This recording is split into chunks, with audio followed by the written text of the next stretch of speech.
We were just talking about how Biden was telling everyone that if you're going to if these crazy people are going to resist the government who disagree with him, they better have some fighter jets and that kind of stuff. I think that's funny because he's also saying at the same time, no one needs more than 10 rounds in their magazine, and all you need to defend yourself is a shotgun. You don't need an AR.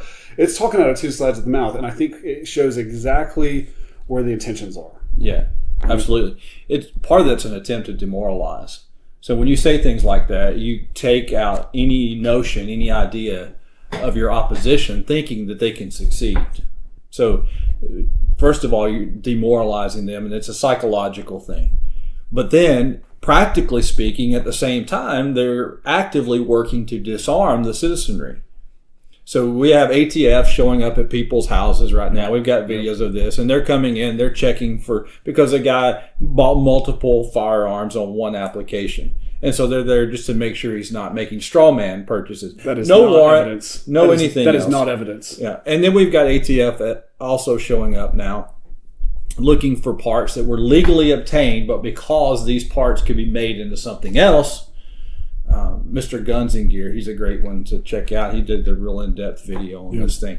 But that's the kind of stuff ATF's doing. Now, meanwhile, while we're demoralizing the people and we're playing the psyops game with them to convince them there's nothing you can do to stand against us as a big, strong federal government, we're actively trying to restrict their firearm ownership, trying to restrict what they can have. And then at the same time, we're arming federal agents, like 87,000 new IRS agents that we're going to put guns in their hands. Federal agents in the finance department. I mean, it's not like it's one thing to say, hey, we are arming up federal agents. Well, every government does. But the accountants, the accounting department, the IRS. Yeah.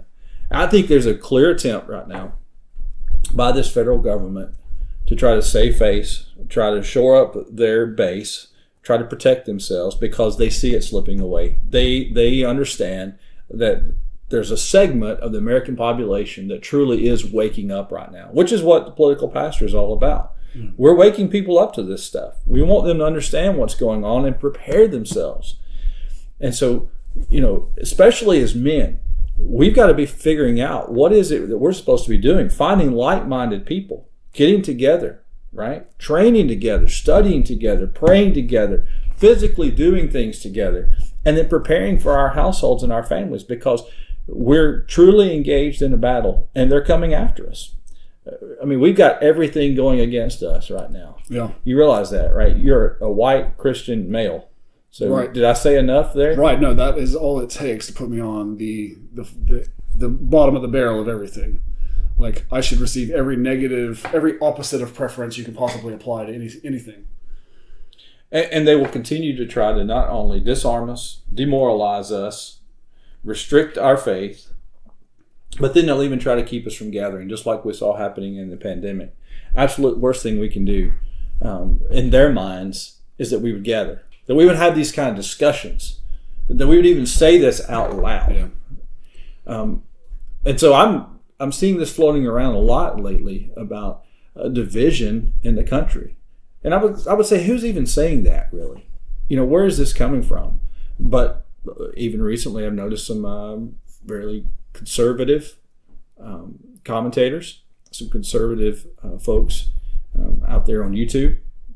And they're talking about this division between red states, blue states, this possible civil war thing. And that seems to get all kind of clicks, by the way, nowadays. If you say something about civil war, now everybody's looking at this thing. Right. But what they don't understand is this battle's already been going on, right? It's already happening. Already there's this division. And primarily it's between those population centers in each of these states and in the rural areas. That's really where the tension lies. And so it's not so much a clear-cut, north, south, west, east type thing, even state to state, but there's really a division within our states, and much of it's between the cities and the populated areas and the rural countryside.